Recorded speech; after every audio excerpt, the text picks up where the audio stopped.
봅시다. 자, 우리 제망매가부터 얼른 정리하자. 자, 제망매가에서 우리 향가라고 나왔네요. 향가의 우리 갈래 특징, 향가. 향가의 특징, 뭐가 있을까? 특징이라고 할 때 뭐 있나? 뭐야?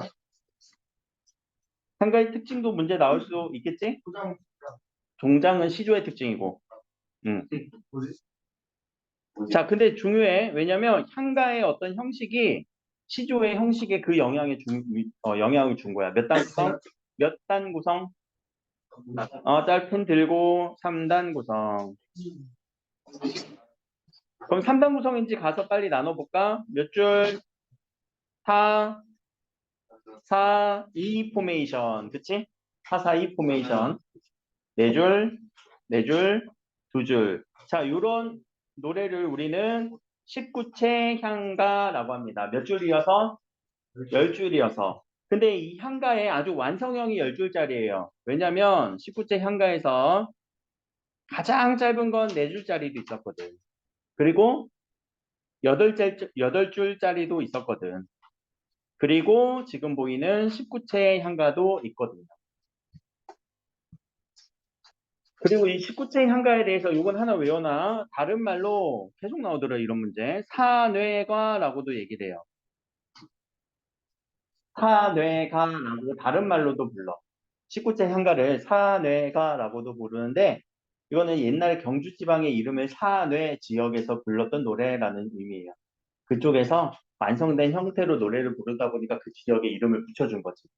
우리나라들 가수가 해외에 나가니까 무슨 팝이라고 이름을 붙였어? K-팝 그것처럼 사내 지방에서 불렀던 노래다라고 해서 사내과라고도 얘기를 합니다. 그래서 3단 구성의 이 형식 그럼 찾아줄 수 있어야 되겠네. 근데 이 3단 구성이 시조에 누구의 어떻게 영향을 미쳤다고? 3장. 3장에 영향을 미쳤다고. 초장, 중장, 종장. 영향을 미쳤다라는 내용 나면 5로 선택을 해줘야 되겠죠. 자, 그리고 이 향가는요, 기록을 무슨 기록, 어떤 글자로 썼을까? 한자로 썼어요. 한자로 기록. 지금 한문이라고 했는데 한문이라고 하면 틀려. 왜 그럴까? 자, 한문이라고 하는 거는요, 이거는 문자가 들어갔으니까 문장이거든? 자, 이 문장이 중국식 문장이에요. 한문은요, 중국식 문장이에요. 근데 한자로 기록했으나, 누구의 어순으로, 누구의 문장으로 썼다? 우리의 어순으로 썼어요. 우리의 어순이라는 말은 우리의 어순 처음에 주어 나오면은 뭐가 나오니? 서술어가 바로 나오니?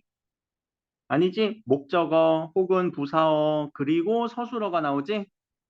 자, 이런 특징. 이게 우리의 어순이에요. 나는 너를 사랑해. 이렇게 얘기하잖아. 나는 너를 사랑해. 혹시 중국말로 바꿀 수 있는 사람?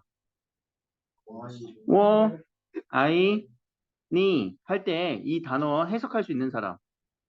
나, 사랑, 너. 자, 어순이 어때? 걔가 다르지? 우리 발음만 고운 말, 알겠지? 다르지? 얘들아, 그래서 중국식 문장으로 쓰지 않았어요.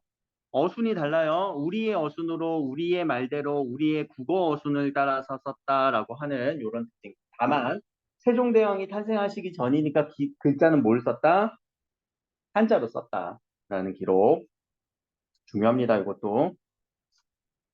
자, 그리고 19채 향가만 갖고 있는 요 3단 구성의 마지막 부분은 우리는 낙구라고 얘기를 합니다. 낙구라는 말을 뭐 이렇게 얘기도 하고 3단 구성이다 보니까 기, 서, 결이라고도 얘기를 해요. 기서결의 구조를 갖고 있다. 기서결의 구조, 기서결의 구조. 자, 근데 이 19제 향가에서 특징, 낙구에 뭘 넣어요? 감탄사. 자, 요 감탄사를 넣어줘요. 그럼 이렇게 감탄사를 넣어주는 낙구의 첫머리에는 감탄사예요. 그럼 첫머리에는 감탄사를 넣어준다는 것은 이 3단 구성 19제 향가가 또 시조에 어떤 영향을 줬을까? 종장의 첫 음보, 삼음절로 고정을 시켜주는 그런 영향을 끼쳐요. 근데 옛날 우리 처음에 시조에는요, 요 삼음절이 감탄사가 들어갔어요. 아이야, 어스버 이런 식으로 감탄사가 좀 들어갔어요. 하나 문제 물어보자. 얘들아, 여기 삼음절 무슨 표현이야? 더 쉽게 얘기해보자. 음절하니까 어렵다. 더 쉬운 말. 세 글자. 오케이. 세 글자로 썼다. 그럼 19제 향가에서는 세 글자로 썼니? 아니지. 그런 형태는 아니지. 그래서 시조와 향가의 어떤 이런 영향성, 얘가 얘한테 무슨 영향을 줬는지를 우리는 19제 향가의 특징과 그리고 영향에 대해서 하나 알고 있어야지 이게 한 문제짜리가 돼요. 한 문제. 이거는 이제 그래서 어떤 장르의 형식적인 문제가 한 문제가 꼭 나올 거예요. 그럼 우리 이번에 문학 작품에서 어떤 형식을 배우니? 전체적으로 보면. 고전? 어떤 문학 작품을 또 배워? 관동별곡, 또 유자소전, 흥부전, 제망매가. 자, 근데 이 제망매 같은 경우는 향가의 특징을 알고 있어야 되겠죠? 관동별곡은요, 장르가 무슨 장르예요? 가사 장르의 특징을 알아야 되겠지? 가사 장르의 특징 별거 없을 것 같은데? 사음보 연속체. 사음보 연속체. 그리고 마지막에 형식이 시조와 유사하면은 정격가사. 그거와 좀 다르면은 변격가사라고 얘기를 해요. 근데 관동별곡은 정격가사예요. 유자소전은 소설. 소설의 특징 나올 수 있겠지? 서술자다, 뭐 이렇게. 서술자의 위치, 시점 이런 것들 나오겠죠?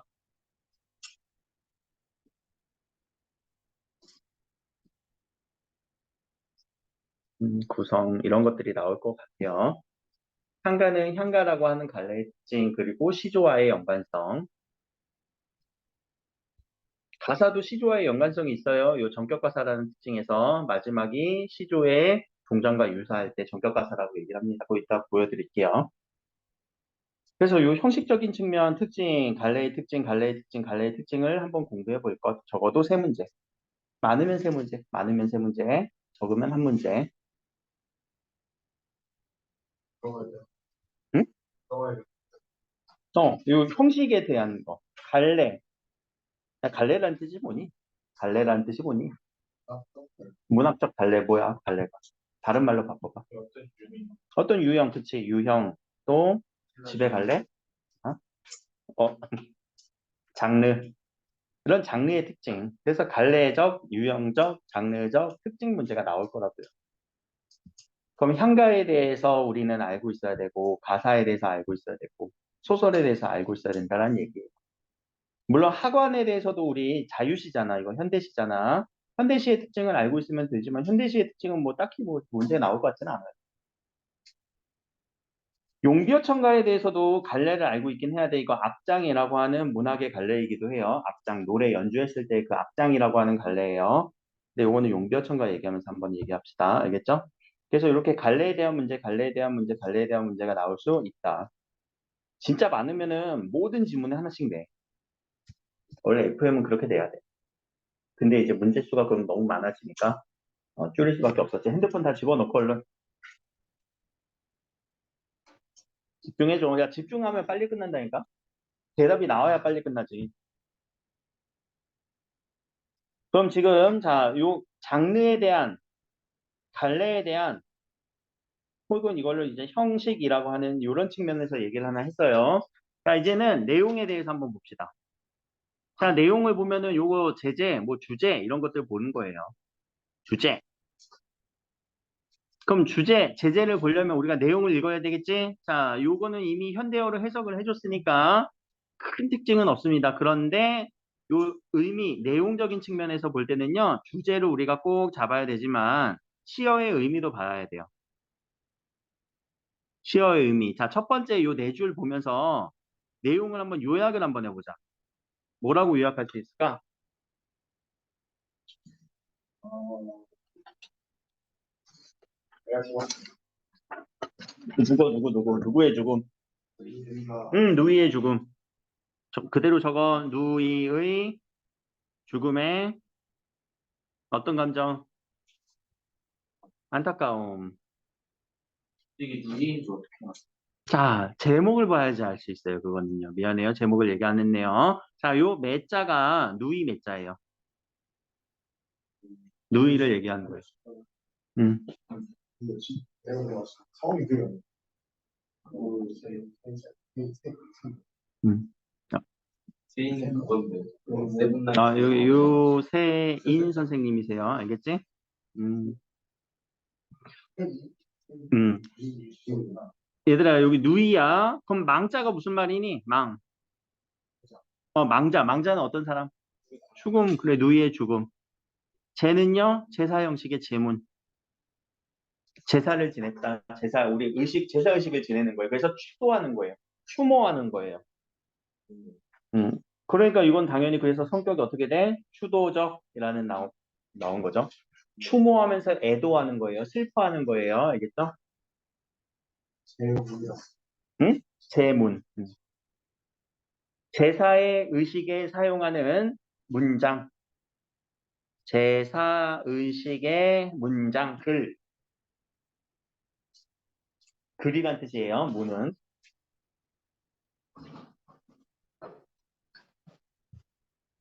자, 생사의 길은 무슨 상황이야? 삶과 죽음의 상황이지. 여기 있음에 여기는 어디? 자, 시어의 의미 지금 찾는 거예요. 시어의 의미. 이승. 이승은 누가 있는 곳? 내가 있는 곳. 화자가 있는 곳. 그럼 머뭇거린다는 얘기는 뭘까? 망설이겠지. 왜 망설일까? 조금 추측을 한번 해보자. 그럼. 따라갈까? 말까? 그치? 갈 수 있어? 다 가려고 하셨잖아. 너 형이 갑자기 형 따라갈 수 있어? 그러면 안 되죠. 안 돼. 그치? 말이 씨가 되니까 안 돼요. 못 가. 어떻게 가? 아무리 우애가 좋은 형제 남매지가. 근데 그런 사람들이 있다. 이건 뭐 다른 얘기지만 그런 사람들이 있는 것 같아. 또 보니까. 부모가 자식 간에 그런 사람들도 많아. 이게 자식이 먼저 세상을 떠나잖아. 그 부모가 너무 슬퍼해요. 그런 경우가 있어. 자, 넘어와 다시. 자, 나는 간다는 말도 못 따르고 나는 간다. 누가 간다는 거야? 그렇지. 이때 나는 누구? 누이. 그럼 못 따르고 유언 남겼어? 못 남겼어? 그렇지. 그럼 갑작스러운 죽음이겠지? 그럼 이 누이의 죽음 앞에다 수식 한번 해보자. 누이의 죽음에 대해서 어찌 갑니까? 라고 하는 안타까움 느껴져? 아, 허망해. 이 허망한 감정을 안타까움이라고 얘기한 거죠. 요절도 갑자기 죽는 게. 맞아. 요절이란 말도요. 갑작스러운 죽음을 요절이라고 해요. 그래서 그 요절을 의미하는 단어가 어디에 나오니? 그 요절은 다른 단어야. 음. 괜찮아. 배경지식 활성화. 괜찮아. 야, 이 드립을 위해서 배경지식 공부를 한 거잖아. 얼마나 좋아. 자, 그러나 그 요절은 아닙니다. 이 요절가 절이라는 건 끊어지다라는 의미예요. 실제 요 절할 때는 끊어진다라는 느낌 아니지? 자, 요 요절이라는 거는 가을 이른 바람의 어떤 시어의 의미이기도 하죠. 누이의 요절을 의미하기도 하죠.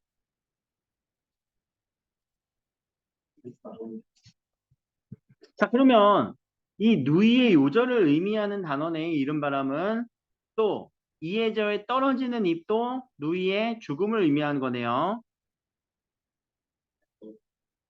한 가지에서 났대. 잎이 한 가지에서 났대요. 한 가지는 그러면 같은 부모는 그치 같은 부모.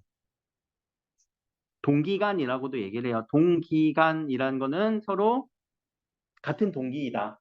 여러분들 다 동기지간이잖아. 여러분들 여기서. 왜 의고라고 하는 같은 그 기수이니까. 그치? 같은 기수라는 얘기가 뭐냐면은 같은 세대이다라는 얘기야. 같은 세대. 부모님 아랫세대. 가는 것도 모릅니다. 허무하죠. 그럼 여기 부분도 또 다시 한번 요약해보자. 무슨 내용이야? 누이의 죽음에 대해서 안타까워했고 누이의 죽음 때문에 뭘 느껴? 음, 가는 거 모르겠어. 아우 허무해. 허망함, 허무함. 조금 어려운 말로 쓸까? 무상감. 얘들아, 무상하다라는 거, 아우, 인생 무상해, 무상해, 허무해, 라는 말이에요. 상자가 항상 상자인데, 항상 있지 않다, 무라는 건 없다라는 얘기거든. 항상 있어야 될 게 없는 거야. 원래 여러분들 집에 가면 내가 요기요에서 딱 배달을 시켜갖고 치킨을 딱 시켜놨는데, 그럼 당연히 치킨이 있어야 되잖아. 근데 집에 갔는데 치킨이 없어졌어. 빡쳐. 그런 느낌이야. 허무한 느낌. 무상감이 그런 느낌이야. 단어 어원 그대로. 무상. 자, 그럼 여기서 이제 표현법 원래 좀 이따 다시 정리할 건데, 이른 바람은 누이의 유저를 의미한다. 떨어진 이불 누이의 죽음을 의미한다. 한 가지는 같은 부모를 의미한다. 오른쪽에 어떤 표현법, 비유적 표현이 쓰였네요. 그렇죠?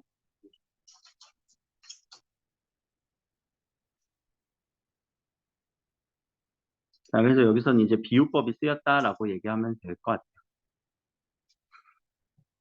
뭐 처럼이니까 이걸 뭐 직유라고 해도 돼. 얘들아, 비유라고 하는 게 더 상위어야. 비유법 안에 은유법도 있고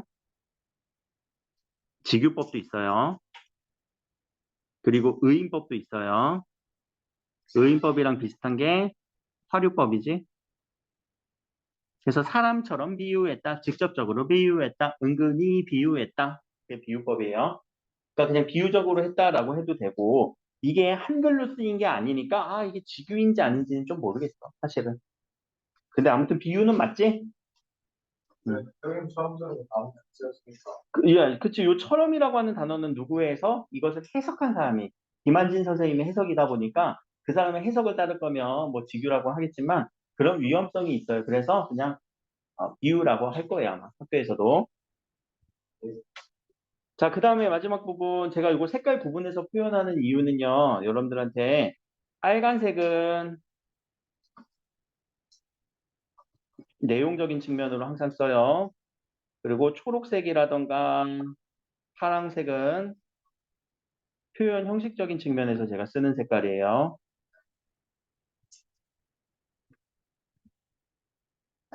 그러면 내용적인 측면은 여러분들이 독해를 해야 되는 거예요. 읽고 내용이 뭔지 이해해야 되는 거고.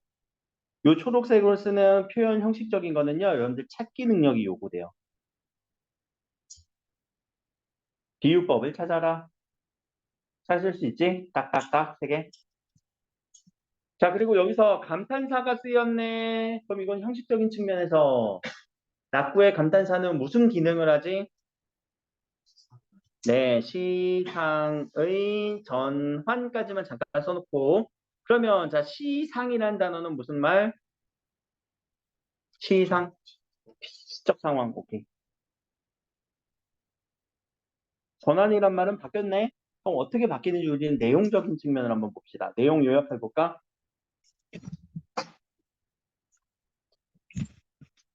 내용, 누이에 죽었어, 허무했어. 앞에서 분명히 허무했어. 근데 어떤 느낌이야 지금? 아니, 차분해졌어요. 차분해졌어. 그리고 극복하려고 하죠. 그쵸? 감정을 극복하려고 하죠. 어떤 의지도 보이지 않아? 이거 의지를 표현해주는 선어말음이잖아. 그러면 자, 뭐의 의지를 보여? 재회의 의지. 재회의 의지를 보였네. 그럼 자, 시상 전환된 거 맞아? 이렇게 오면서 앞에서는 슬펐어. 그러나 나 뭐뭐 하겠다. 이렇게 의지를 보여주고 있지. 그럼 시상 전환된 거 맞네요. 하나 더 미타찰이라는 이 용어 자체의 의미는 뭐니? 사전적 의미 미타찰 불교의 극락세계. 근데 우리 시에서의 의미는 뭐의 공간? 그치, 재회의 공간이라는 의미가 있겠죠. 그래서 재를 다짐한다. 그럼 이때 나는 누구? 나가 두 번 쓰여요. 전체에서. 만날 마. 그치, 만날 나 화자. 왜 만날 것 같아. 화자 나. 나를 만든다. 차례에서 나를 만나. 아니지. 만날 나는 누이를 니타 차례에서 만날 나는 아니지. 그런 느낌이네. 1인칭이 성찰한 거 아니니? 어. 나는 누이를 만날 나는 도 닦아 기다리겠노라. 3인칭 느낌이야? 제가 만약에 재민이면은 이파트 가서 만날 재민이 아니지, 이름이라고 안 했잖아. 나라고 했잖아. 나는 그랬어. 야, 내가 그랬어. 나중에 1인칭이잖아. 그래, 아주 멋진 나라고 해서 1인칭이잖아. 이게 왜 3인칭이야? 2인칭 구분 안 되는구나. 응. 병원에서 만날까? 내일 시험에서 100점 맞을 나. 오, 그래. 우리 몇 번으로 칠까요? 그거를 내가 이따 얘기해줄까? 지금 얘기해줄까? 여러분들이 그래도 어느 정도 이게 개념이 좀 이렇게 공부를 했잖아. 그러면 문제를 정확하게 풀었다는 전제 조건 하에서 지금까지 제일 안 나온 번호로 찍었어. 그게 좋습니다. 지금까지 제가 그렇게 해서 수학 너무 시끄럽다. 큰일 날 것 같은데. 근데 그거는 수학은 무조건 찍은 거 아니야? 공부가 어느 정도 됐다는 전제 조건이야. 4번으로 4개 찍었는데 4개 다 맞았네. 그러니까 그럼 3번이 제일 안 나왔나 보네. 문제를 풀었는데. 아 그게 맞아. 이거 잠깐 다른 얘기인데 해보자. 이거 되게 중요한 얘기야. 자, 오지선다잖아. 그러면 1번부터 5번까지 확률상 몇 프로? 그치, 20%, 25가 왜 나와? 야, 20%지. 근데 몇 문제 나와요? 20, 23번 23문제 나오지. 그럼 23문제 20%씩 배분하면은 몇 문제가 나와야 돼? 왜 23제곱에 야, 그냥 4, 4, 4, 4, 4 하면 몇 문제? 저거 응. 몇 문제? 20문제지. 그럼 나머지 세 문제를 우리가 여기서 뭐 5문제가 나올 수도 있고, 여기서 5문제가 나올 수도 있고, 여기 5문제도 나올 수도 있어요. 근데 지금까지 내가 OMR 카드를 체크를 했는데, 그러지. 2문제 찍어야 돼. 몇 번으로 찍을 거야? 3번. 응? 하나로만 몰아서 찍어, 미안한데. 알았지? 몰아서 찍어. 몰아서 찍어. 뭘로 찍을 거야? 한번 3번, 그래. 근데 아닐 수도 있어. 1번일 수도 있어. 몰라. 근데 그거는. 거기서는 운에 맡겨야지. 그러니까 내가 전제 조건 대전제를 하나 끌어줬지. 그래서 제가 수학을 하면서 이거를 믿고 국어식 했는데 국어는 개망했어요. 맞은 데서 막 틀렸어요. 그러니까 대전제를 내가 깔았지. 그러니까 여러분들 문제를 확실하게 풀어주는 게 너무나 중요하다고요, 지금. 애들이 이거 수학에서 이거 써먹, 아니, 수능에서 써먹고 하고 등급이 하나 올라가요. 그러니까 수능 문제는 확실하게 풀어준다. 찍은 문제 없어야 되니까. 확실하게 풀어준다는 얘기가 뭐냐면은 다 내용을 알아야 된다는 얘기야. 지금 이렇게 나오겠죠. 지금 막 우리가 얘기하고 있잖아. 웃고 떠들면서 얘기하고 있겠지만 이게 나오고 있잖아, 지금. 안 그래? 그리고 두 번째는 선택지를 정확하게 읽어줄 거. 선택지에서 날림으로 읽어갖고 여러분들 망치는 경우가 많지?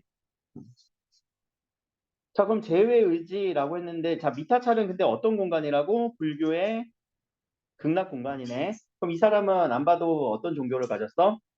불교. 그리고 저기, 사람 이름이 뭐죠? 월명사였지? 아, 월명사님? 잠깐, 그래서 스님이에요, 스님.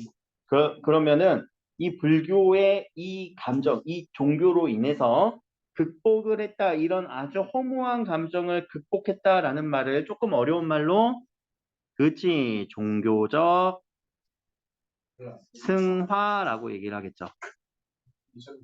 승화라는 단어 뭐예요? 승화? 상승해서 변화시키는 거예요. 그치? 상승해서 변화시키는 거예요. 그러니까 나의 이 낮은 아주 안타까운 슬픈 감정이 아니라 그걸 상승시켜서 변화시키겠다고. 자, 감탄사에서 하는 기능. 자, 시상이 전환되는 도 있지만 반대의 기능도 있어. 감정 집약을 시켜주기도 해요. 음, 음. 시상의 집약. 왜? 이 슬픔에 대해서 아주 여기서 몰아서 터트리는 것 같지 않니? 이 슬픈 마음. 아우, 허무해. 아우, 무상감이 느껴. 그래서, 라고 하는 무슨 법? 표현법으로 하면 영탄법. 이 영탄법으로 탁 터뜨려 주는 거야. 그래서 집약이 되는 기능도 있는 거야. 이해가 되지? 영탄법으로 탁 터뜨려 주니까 이게 집약이 된다. 왜 문제 되게 쉽다. 그래, 이 정도는 그냥 쉽게 나온 거지. 왜냐면 중세국어 자체가 어려우니까. 아무리 쉽게 내려고 해도 공부 안 하면 못 맞춰 그거. 되게 똑같이 왜 어. 자, 오른쪽에 우리 빈 공간 이거 빨리 한번 채워보자. 시간 드릴 테니까 얼른 채워봅시다.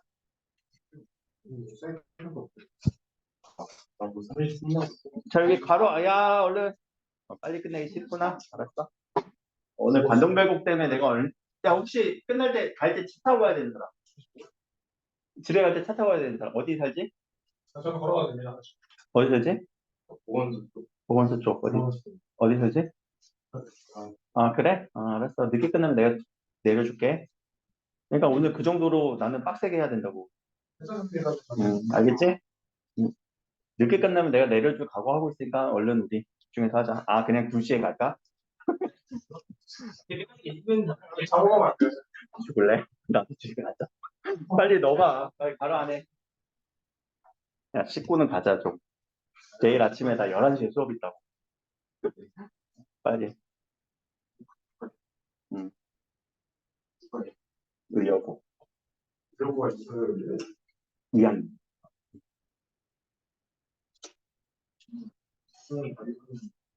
열심히 끝나. 한 과목밖에 없어. 그래, 누이의 죽음 넣고. 2번. 죽은 누이. 누이의 요절. 그치. 같은 부모. 미타차. 맞아, 미타찰. 애상이란 단어 보니 슬프다라는 거지. 아우, 슬퍼. 근데 의지는 왜 드러났어? 슬픈데? 그치, 다시 만날 거. 오케이. 자, 표현 방식 19째 향가에서 향가에 19째 향가. 납구 나왔습니다. 이 납구의 감탄사, 납구의 감탄사. 그리고 납구가 존재하는 거예요. 왜냐면 8, 9체에서는 납구가 없지? 요 두 줄, 9, 10 요게 있어요. 그래서 납구가 있어요. 낙구가 못하는 아니야. 납구라는 거는 요 두 줄의 요 부분을 얘기해요. 요 두 줄. 요 두 부분을 우리가 납구라고 얘기를 하는 거예요. 근데 납구가 없을 수도, 체에서는, 8, 9체에서는. 자, 2번. 누이의 죽음이네.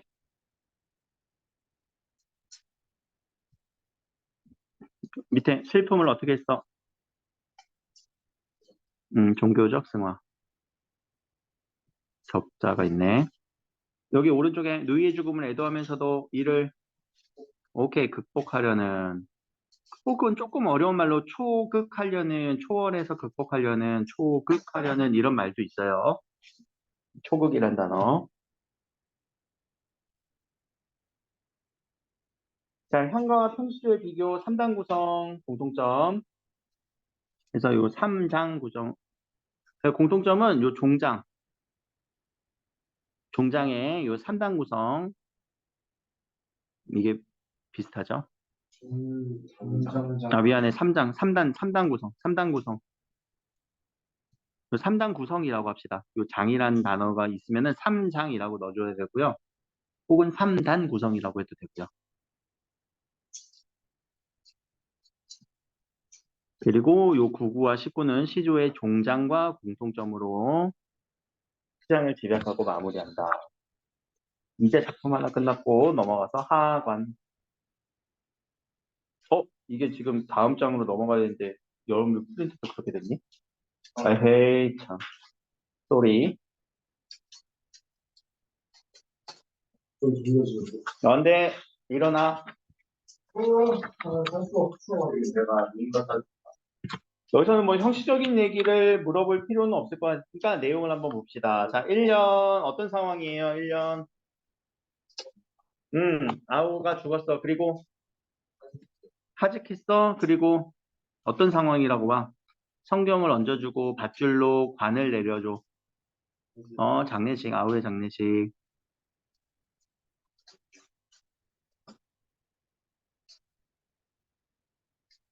용납하소서가 무슨 말이지?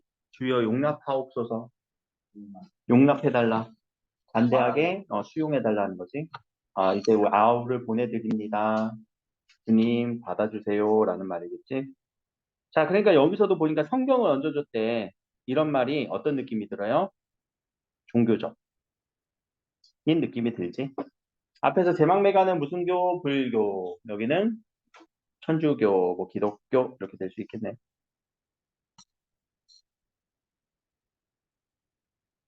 자, 그 후로 꿈에서 만났네. 다행이다. 꿈에서 만났으니까. 아니었으면 큰일 날 뻔했네. 그치? 그럼 자, 여기부터는 중간에서 한번 잘라봅시다. 어디서 잘랄까? 불렀습니다. 해서 한번 만날게요. 여기 자를게요. 꿈에서 아우를 만남. 그럼 이때 아우를 만난 것은 형님이라고 부른 것은 이건 환청이 되겠지?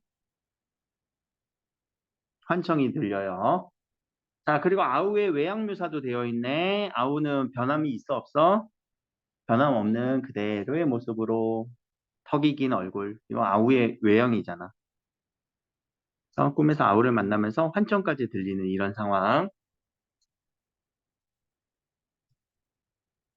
그 다음 잘라봅시다. 오냐? 나는 전신으로 대답했다. 이거 전신으로 대답했다라는 게 뭘까? 전신으로 대답. 아우야, 여기 있어. 나 여기 있어. 이런 느낌. 이해했어? 아우야, 여기 있어. 여기 있어. 이거. 전신으로 대답하는 느낌. 그럼 이 전신으로 대답했던 거는 아우를 만났을 때 어떤 감정이 표현된 것 같니? 응? 응, 반가움이지. 이런 반가움이 느껴질 거예요. 그런데, 두둥, 어떤 느낌이야?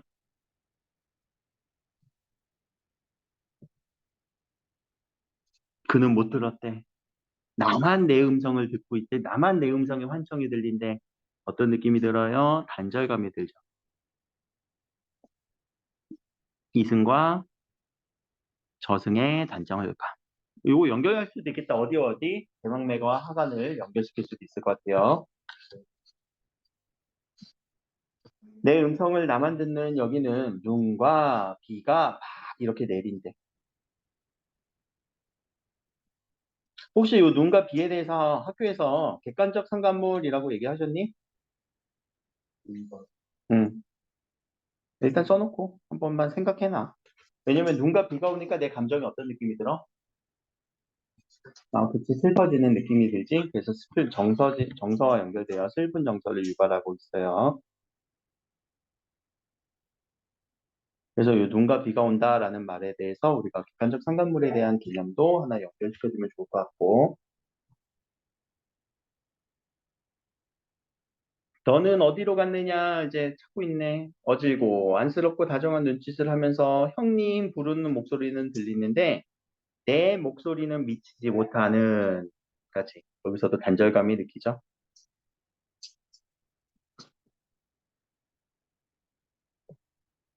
다만 여기는 무슨 소리는 들려? 하는 하는 끊기는 이게 우리 공허함을 나타내주는 소리예요. 그러니까 이런 소리가 딱 들리고 나면은 뭐 하잖아. 열매라는 건 어쩌면 어떤 생명력을 상징하는 소재인데 그게 떨어지면은 이런 공허함으로 변질되는 이런 세상이에요. 그래서 툭 하는 소리라고 해서 어떤 공허한 이런 감정이 들리는 세상이다. 공허하다라는 거는 누구의 죽음 때문에 세상이 공허해진 거예요? 아우의 죽음 때문에 세상이 이렇게 공허한 느낌이죠. 조금만 집중해줘.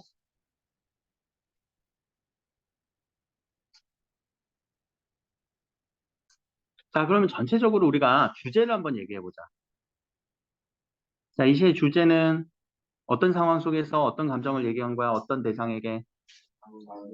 아우의 죽음으로 인한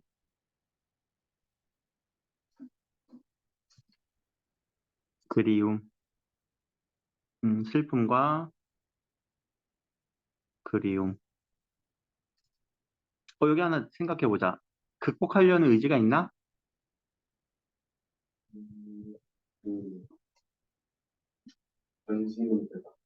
그럼 반가워서 그런 거잖아. 음, 없어요. 자, 제왕물가랑 꼭 차이점 극복을 이제 여기서는 안 보여. 그냥 허무한 거야. 무상감. 허망해요.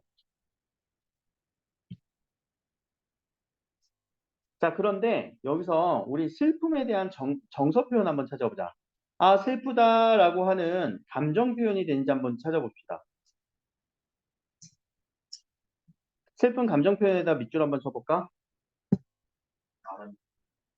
슬퍼? 거기?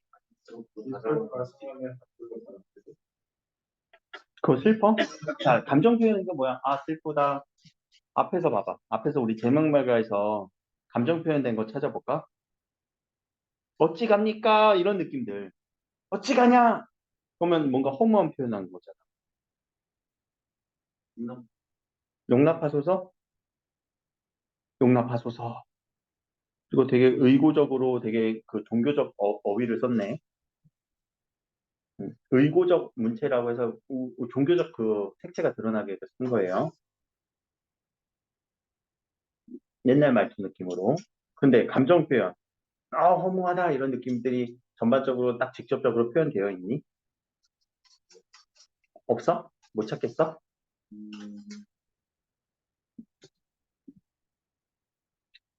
자, 이 감정 표현에 대해서는요, 최대한 절제한 거예요. 그래서 슬픔은 느껴지거든. 슬픔은 느껴지는데 그 느낌을 우리가 독자 입장에서 받은 거야, 지금. 아, 아우랑 죽었구나. 지금 뭔가 단절해가고 되게 슬프구나. 근데 화자 입장에서는 아우 슬퍼라 라는 말을 꺼냈니 안 꺼냈니? 나 슬퍼요. 나 슬퍼요. 나 슬퍼요. 나 슬퍼요. 뭐 어디로 갔느냐 요 정도밖에 안 느껴지지. 어디로 갔니? 요거 빼면은 거의 없어. 그래서 감정 표현에 대해서 최대한 절제했다라는 요 감정도 우리 하나 요 표현도 하나 특징으로 알고 있어야 돼요.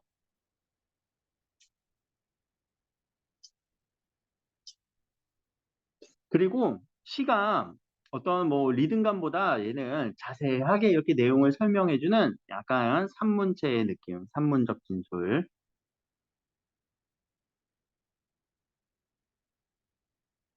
산문의 느낌으로 뭔가 내용을 전달하고 있죠.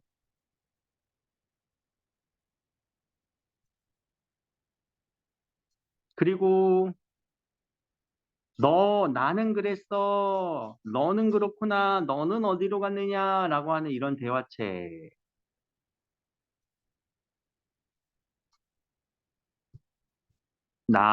너 어디로 갔느냐. 서로 지금 대화를 나누는 거 아니에요? 대화체로 우리가 생각을 해주세요. 대화의 형식은 아니고 말을 건네는 느낌이죠.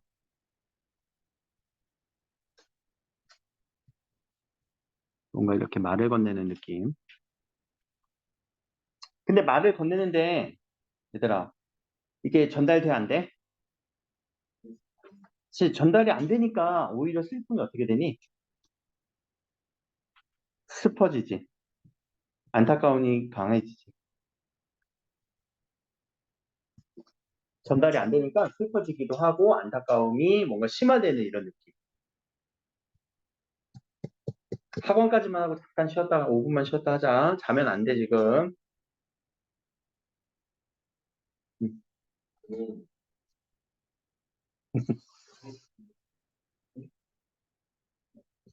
얘들아 첫 번째에서 하직했다라는 말의 의미 무슨 말이니? 하직했다. 너 세상 하직하고 싶냐? 무슨 말이야? 죽었어. 죽음을 의미하기도 하죠. 그리고 흙을 받아서 좌르륵 하직했다는 건 뭐야? 흙을 내리다. 흙을 이렇게 묻는 거. 자, 그래서 이런 중의적인 느낌도 있어요. 하직했다라는 이런 표현.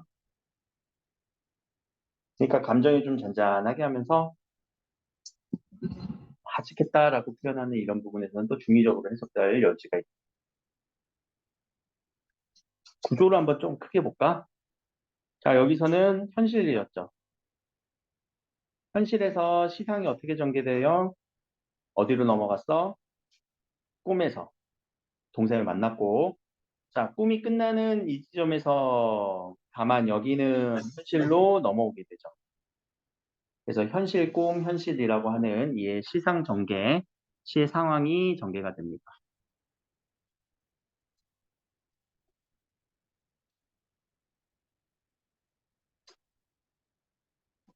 자, 이제 표현법 찾아봅시다. 자, 표현법은 이미지랑 같이 찾을게요.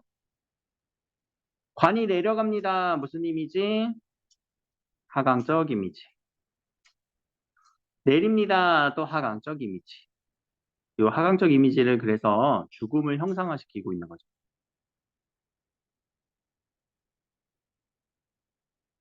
형상화라는 게 뭐니? 형상화. 그런 형태를 부여했다라는 거야. 그치? 어떤 죽음을 이런 형태, 하강의 형태로 부여했다라는 느낌이에요. 깊은 가슴 안에 밧줄로 달아내리듯 양처럼 같이. 그럼 깊은 가슴 안에 밧줄로 달아내린다는 말은 무슨 말이야? 깊은 가슴 안에 밧줄로 달아내린다. 죽음을 인정하는 거지. 이제 동생이 죽었음을 마음속에서도 이제 인정하고 아우 슬프다라는 표현. 흑강적 이미지가 쓰였습니다. 자, 주여 용납하소서라고 성경을 얻고 또 흑을 받아서 가직했습니다. 하강적 이미지. 계속 이제 하강적 이미지가 많이 쓰여요. 그 후 꿈에서 그를 만나면서 형님이라고 불렀대요. 자, 형님이라고 불렀으니까 무슨 이미지가 쓰인 거야? 재민아! 라고 불렀어. 그럼 어떻게 우리가 감각으로 느낀 거니? 청각적 이미지.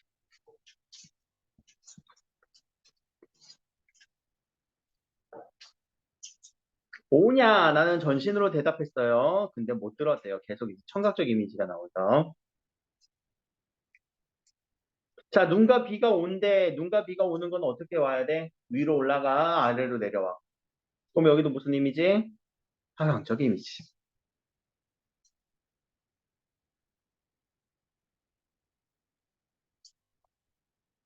너는 어디로 갔느냐라고 어지럽고 안쓰러운 눈빛을 하고 형님 하면서 영탄법도 쓰였네. 뭔가 안타까움을 더 심화시키지 왜? 서로 연결이 안 되니까. 단절되어 있으니까. 내 목소리는 미치지 못해. 목소리 무슨 이미지? 청각적 이미지. 다만 여기는 열매가 떨어지면 툭 하는 소리가 들린대. 무슨 이미지? 청각적 이미지. 와, 그럼 여기는 청각적 이미지와 하강적 이미지가 너무나 많이 쓰였네요. 청각적 이미지와 하강적 이미지의 사용이 빈번했다. 그래서 어떤 하강적 이미지는 죽음에 대한 내용, 청각적 이미지도 죽음에 대한 내용으로 형상화한 느낌. 또 하나, 툭이라고 하는 거는 얘들아, 툭 하되, 툭 때리다, 툭 하다. 품사로는 무슨 품사니? 툭. 누굴 꾸며주는 느낌이야? 툭, 툭. 부사잖아. 자, 소리를 표현한 부사지? 그래서 이걸 음성 상징어라고 하잖아요. 톡? 그치? 그럼 이런 음성 상징어를 통해서 이것도 청각적 이미지지? 음성 상징어. 그런 걸 통해서 이런 공허함이라고 하는 감정과 연결시킵니다.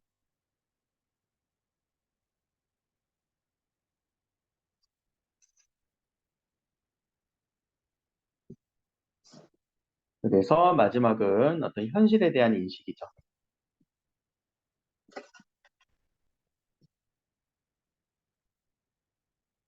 지금 아우가 죽음, 지금 이 현실이 아우 공허하구나 라는 인식을 보여주고 있어요.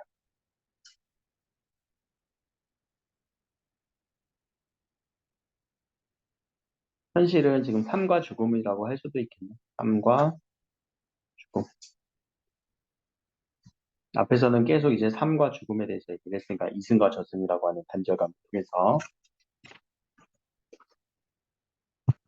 자, 여기까지가 이제 학원에 대한 전체 뭐 내용이라고 본다면, 자, 뒤에부터 제가 선택권을 하나 드릴게요. 관동별곡부터 할래? 아니면은 문법부터 할래? 좀더 멀쩡하게 공부를 하면 좋을 것 같습니다. 그럴까? 알았어. 그럼 우리 잠깐만 쉬었다가 7시에 한번 또 시작 한번 해봅시다. 선생님, 음.